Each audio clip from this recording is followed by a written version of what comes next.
hope the fan noise isn't getting picked up by this microphone. It's actually, right now, 86 degrees in my living room, and it's not even noon yet. So, you know what? The fans are staying on. It's hot. But I filmed this a few weeks ago. I was on the way to church. I just turned off the highway, and I thought, you know what? I've never filmed going to church, so why not? So here it is.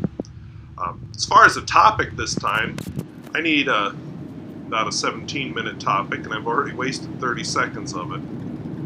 So anyway, what I thought of as a topic was sort of prosaic, not a big thoughtful topic. Sorry if you heard that squeak. I was thinking I'd talk about decluttering. Now, the reason decluttering is on my mind is a couple of the reasons, actually. The biggest reason is I just had the chance to move classrooms. Oops, see, I have a tiny bit of pavement on the way to church, and the rest is gravel. Anyway, moving classrooms. Now, I had to clean out my old classroom, like take everything out. Now, if you don't know, I'm a science teacher, and science involves a lot of equipment. I had to take all that equipment to a new science room, which already is fully equipped. And so I had 2 rooms worth of equipment to pack into one. So, I had a problem. I looked for about a week like I was some kind of a hoarder. Now, what people couldn't see is during that week I was doing a lot of work. First of all, no physical way to pack all that stuff away. I guess I could, but it wouldn't be real. It wouldn't be very good. We'll just put it that way. So what I did instead is I started throwing things away. I was pretty ruthless. First thing I had to think about was, have I used this before? Not just, and that's a pretty low bar. You know, I've been there 9 years, so I have a pretty good feeling for what I'm going to use and what I'm not going to use. So if in 9 years I haven't used some of this stuff, gone. You may not be decluttering a science room, but this would be something you could apply to your own life too. So yeah, a lot of stuff just got tossed. And you know, some of it's good stuff, some of it's just junk. Like this building, was built in the early 60s. The science rooms have never been renovated, so science teachers over the years have accumulated a lot of junk. And some of this junk is just broken equipment. You know, I'm guilty of it too sometimes. You know, I have a pen laying around here that, I think I can fix that. And then I never get to it. So, you know, some of this is equipment that people are saying, I can fix that. And then they never did. And then the next science teacher comes in and says, what do you keep this broken Watson for? So, I was ruthless in throwing away all that junk. Now, I wonder what happened there. I bet a car was coming. Yeah, I don't usually meet a car on this road, so yeah, but I'm guessing that's what happened. Anyway, so I love to throw stuff away. But that was the low-hanging fruit. Because broken equipment, that's pretty much a no-brainer. So then the next thing I have to look at is there anything here that's obsolete, as in I've replaced it with something? Well, I'll give you a good one. I had a cabinet full of these ancient ammeters, galvanometers, voltmeters, AC, DC.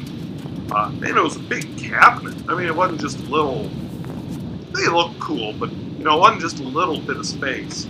So I'll tell you what I did. I kept one of them, threw the rest away. Why? Here's why. I also have a drawer of multimeters. Now, multimeter is kind of nice because it has ammeter, voltmeter, ohmmeter, has everything in it. It doesn't have the galvanometer, but a lot of the labs use galvanometers are, I don't know, at least I haven't done them too much lately. Can I admit that? Okay, so anyway, a lot of junk got thrown away that way. Anything obsolete can be replaced. Now, keep a few sometimes if they're really cool. Like, I have some slide rules sitting around the house. In fact, this new classroom has 2 big teaching slide rules hanging on the wall.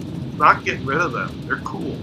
You know, there is something to keeping a few things for history, but not everything is history. A lot of old stuff is just junk.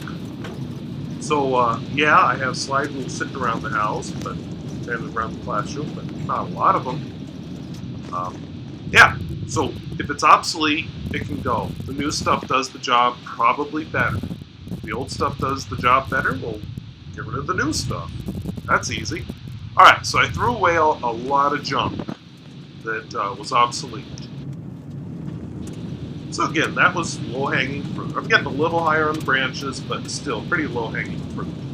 Then you have to start making value judgments. Like there's equipment there that I do use and have used, and it just wasn't fitting. So then I had to think, oh right, what else can I toss? Are there things that do the same job?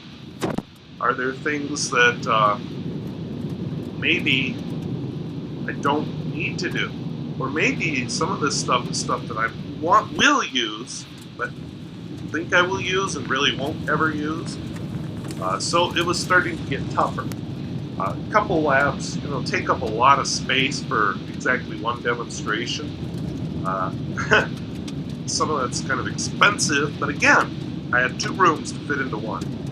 So probably taxpayers might want to cover their ears for this, but trust me, I'm making the education system better by decluttering. So yeah, maybe I'm throwing away some expensive stuff, but I really am making education better in this classroom. So anyway, I'll give you a good example. I had some enormous bell jars. I used them in biology, which I'm no longer teaching, by the way. I used them for exactly one demonstration all year. The rest of the year, they took up an enormous amount of space. For what? That one demonstration. Now, I don't mind something small that takes up, that I only use once. It's kind of the nature of the beast. In science, you're trying to expose students to a number of different things. And there is some equipment that just you don't use more than just for one lab. Well, okay. But when it takes up a lot of space, is it worth it? And I had to remind myself I'm not teaching biology anymore, so why not? Now, truthfully, it's still sitting on the lab table because it is so expensive, but I think it's going to go. All right, so what else? We got rid of the stuff we don't ever use, got rid of the stuff that's broken and damaged, we got rid of the stuff that is obsolete, we started getting rid of stuff we use only once, start combining things. You reach a point where you just can't be objective anymore. And that's probably because you can get into a fever of throwing stuff. And I will admit I got into that a little bit. I think I threw away a few things I shouldn't have thrown away that I'm going to use. But for the most part, now it's time to organize. So I organized a little bit. Now what that means is I tried to put like with like.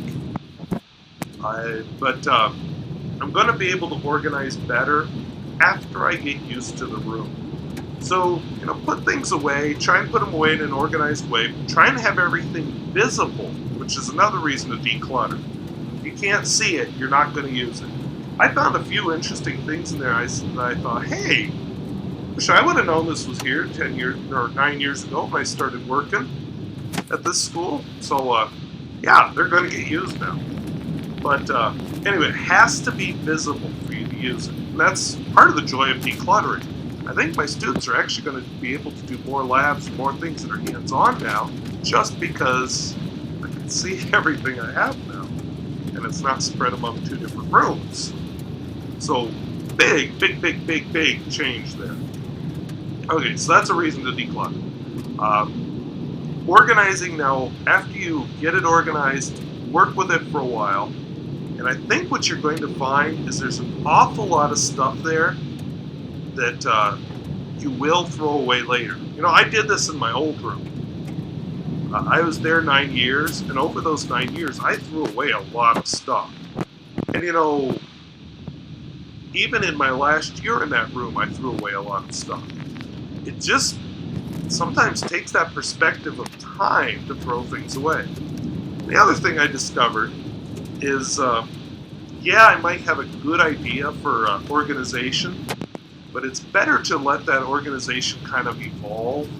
You'll develop a system and eventually figure out what you really need to do, and then you can do a massive organization project. Like I used to think, oh, I need to have all my physics equipment here and all my chemistry equipment here and my biology equipment over here. Well, no, because there's actually a lot of overlap, because like thermometers get used in all three courses. So I'm still working on that, but like I have glassware together, I put like my vernier probes together, and then it's easier to find things. One thing I will say is everything needs to have a home. You don't want it hovering, saying, oh, I don't know where I belong yet, so I'm just going to sit out here as my temporary place. Like in my house, for example, I have a little basket that's shaped like a squirrel. Imagine that. Except somebody scooped out his back because he's hollow, and that's what makes him a basket. That is now the home for everything I carry in my pocket. My keys, my wallet, my sunglasses, my watch. Everything goes there when I get home. You know what? I never get up to go to work and say, now, doggone it, where did I put the house keys? Oh, I need my classroom keys too. I know where it all is. It's right there in the hollowed out back of the squirrel basket. So everything should have a home.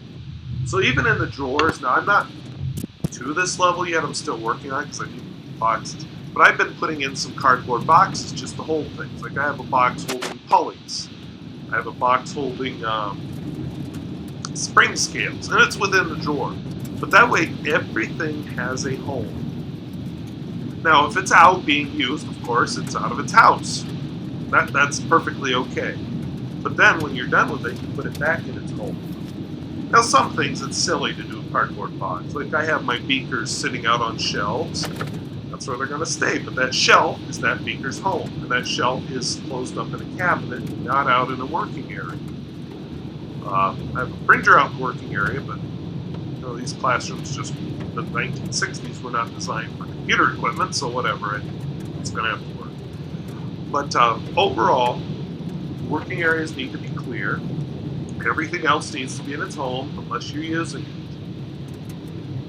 it. And I'll tell you, right now, that room looks pretty darn empty. I like that feeling. I feel like there's freedom to move around and do things. I can picture myself doing labs, and I can picture I'm going to teach freshmen this year for 2 periods. I can picture the 40-some freshmen, well, in 2 sections, thank goodness, scattered around the lab tables and actually having room and not being on top of each other. And I can picture the equipment. I can already picture some of the equipment I wish I had, but I didn't really get a chance to order equipment this year. I ordered for the classes I thought I was teaching, and I'm not teaching them, so whatever, we'll make it work for a year, and I'll start ordering the equipment for the classes I actually am teaching next year. In the meantime, I can see everything, and I can make substitutions, and I can make it work. So pretty excited about that. So I've almost run dry on my topic of decluttering here. That white speck you see in the distance there is the church. So I am getting close, but what I wanted to just say, one last lesson here. I'm kind of learning in a lot of ways, and I'm going to apply it in the future. It's a lot easier to not bring things in than it is to declutter. Decluttering is hard because you always question it, and I'm going to find things this fall. I'm going to say, oh, doggone, why did I throw that away? So it's a lot easier if you just don't bring it in at all.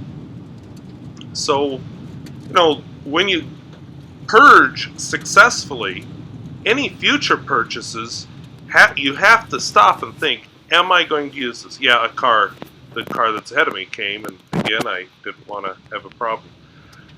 So, anyway, avoid things coming in if you can. If it doesn't come in, it doesn't become clutter. Now, there are things that have to come in. I'm going to upgrade equipment. I'm going to do new labs that'll need new equipment, but I'll evaluate them and think, okay, will this work for multiple labs? Will I do the lab? Because, oh my gosh, it's taxpayer money. It's not just my money. So I have to really think about it. Be responsible with it. And if I am going to use it, what the heck? That's, the subject I teach, I could just do as a dry read out of the book type of subject, but I think it's important to actually have kids do science, develop some critical thinking, and maybe come up with the idea of, oh, science is not just a bunch of dry facts from a book. It's not a Bible. Science is a body of knowledge that's constantly evolving and changing based on new evidence. What better way to do that than to collect evidence themselves? So, and I'm going to be the same way at home too. If you've been on Fountain Pen Network recently, you might have seen my embarrassing picture of my ink collection, all 71 bottles of it. So, I have some decluttering to do at home too, and I have done a lot in this 672 square foot house. I'm forced to the church cemetery, by the way. So anyway, I'm running close to the end of the video here. So I just want to thank you for watching, listening to this rambling video about decluttering, and you got to see how I get to church once I get off the highway. And, maybe one of these days I'll see you out there. It's a fun place to be. A lot of nice people here, and we need people who are young. So see you later.